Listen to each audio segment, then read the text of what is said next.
Are we about to have more college football playoff changes? Sometimes, as Meemaw used to say, the bad guys do the most important work.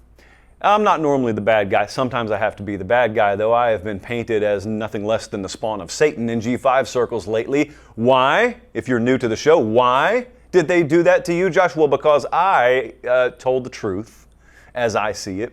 Some of you might call that an opinion. I call it the truth. And I think the truth is that the G5 should have its own playoff for the betterment of the G5 and college football. Now, obviously, many G5 fans disagree with that because to them, that means you are blocking them out of inclusion from the main playoff, which is what I would be doing there. I just don't view it as blocking out. Well, anyway, the G5 developing their own playoff has not been a serious conversation as of late. We've talked about it on this show, but it hadn't been a serious conversation.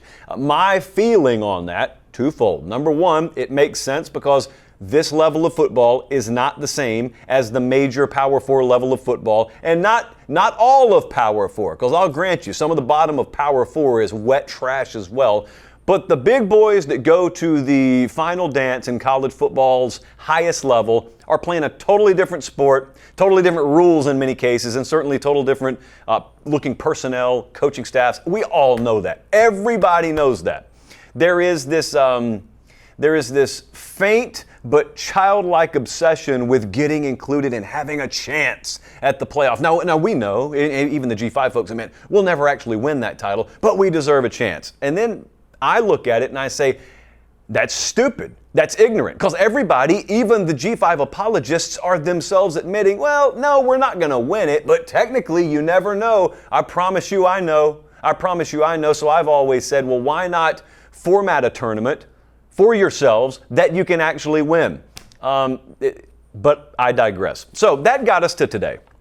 Well, that's all old news and old opinion. Today, friend of the program, Ross Dellinger over at Yahoo Sports, who has been leading the way on this stuff for, frankly, a long time, he put out a piece this morning. Loved the thumbnail. The art, whoever did the artwork on that Dellinger piece, by the way, plus 10 points for you. I really love that.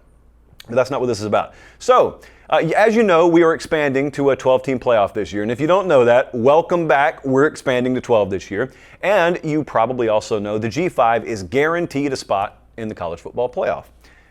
But for how long? How long? Is this just etched in stone? Of course it's not. Of course it's not. So again, bad guy JP over here has been telling you, it is my opinion, you need to stop leaning on major college football. You need to stop leaning on this college football playoff to essentially be your lifeline and keep you alive because you don't know how much longer it's going to be there. No, Josh, it'll always be there.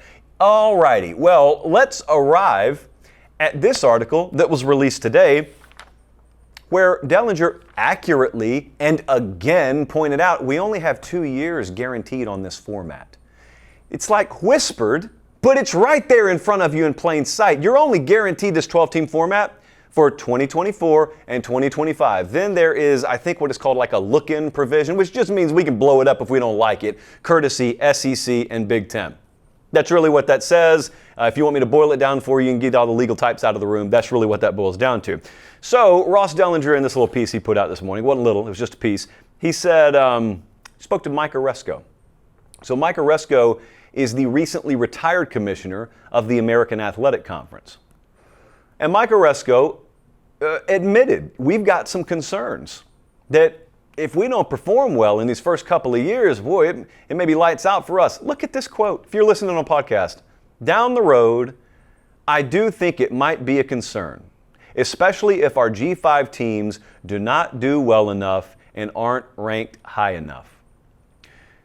This is not a plan. This right here is not a plan. This is wish casting. This is me growing up in rural Georgia and wishing for a white Christmas. No, if I've got the means, I hop on a plane and fly to Minneapolis. That's how I ensure myself a white Christmas. This is not a plan for the survival of the G5 as we know it in the future, just to hope that arbitrarily and totally randomly in 2024 and 25, whichever G5 team makes it, Memphis, Liberty, App State, whoever, they hang in there with the big boys. They put forth a good showing, and somehow, some way, that preserves the integrity and the authenticity of the 12-team playoff including, baked in it, G5 inclusion. That's not a plan. I have said for a while, they don't really care about you, and truth be told, they don't really want you in this thing now. I would present as my supporting evidence this question: what change has been made at the behest of these people lately in this sport that has benefited you in any way? You keep getting knocked further and further down the ladder, but as long as there's a rung, as long as there's at least one rung beneath you, it's like, well, we're still on the ladder. Great survival strategy there. Now, there is good news. In this Ross Dellinger piece, there is good news.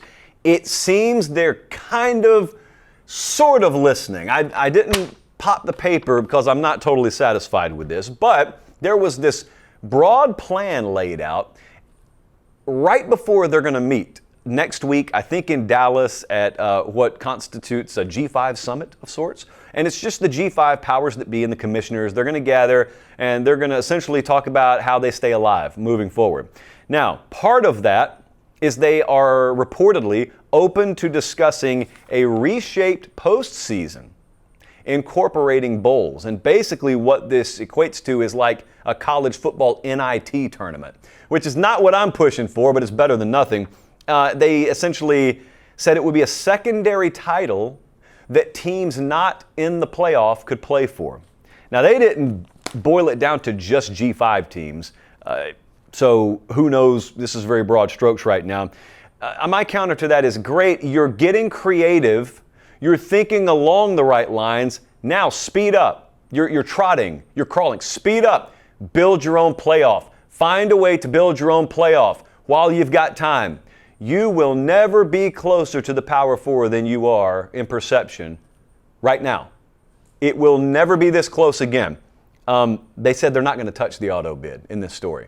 So they're still leaning on that auto bid. I know why they're leaning on it. It brings them a lot of money. It brings them more money than they otherwise could ever generate themselves, which in and of itself kind of makes my argument for me. But that's not the argument that I lean on, because then you could just come back at me with the have not thing, and I know where we'd go. We'd go nowhere on that. No, my point is this. Understand the climate right now. Understand these people don't care about you. Understand if you disappeared tomorrow, they would not view it as detrimental to the greater good of college athletics. They'll say they do not. G5 inclusion in the college football playoff will become laughable. As a concept, it will become laughable. And here's why. You're going to throw Boise at me, you're going to throw UCF at me, and I'm going to tell you that era is over. And it's over because of two things, only one of which is really being talked about. The transfer portal, rightly, is being cited as something that is going to gut the G5 and FCS. And you should be citing that, because it is already in the process of gutting the G5 and FCS. But here's something else that I pointed out a couple of weeks ago. You need to be paying attention to this.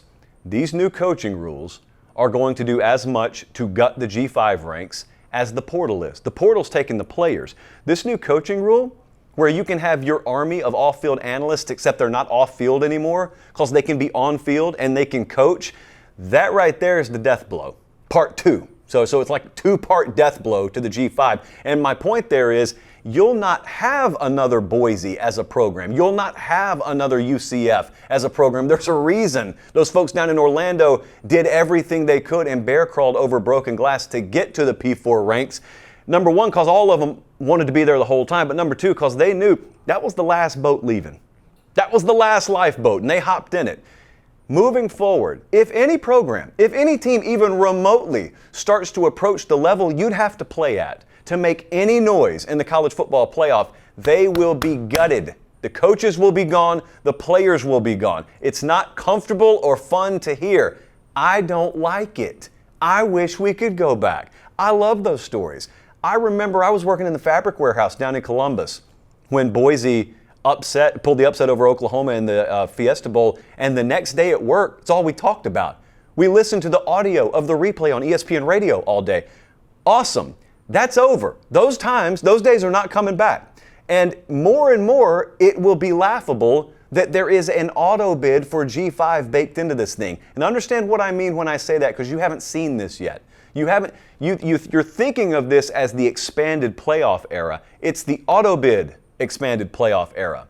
as it's currently constructed. And that means, yeah, if Liberty goes undefeated and they're ranked 10th, it would make sense to most people for them to be in the playoff. But understand, there was a year recently where the highest ranked G5 conference champ, or the highest ranked G5 team, was 23rd, I think. That team's automatically in the playoff. Do you understand that? Some of you don't have a problem with that. I do, and I think it makes no sense whatsoever. Now, I also didn't even want playoff expansion to begin with, so I'm not going to get all bent out of shape arguing over who did and didn't get screwed out of a 12 seed. That's not where I'm going with that. But in a general sense, I just think there is such a great product that is not being realized right now.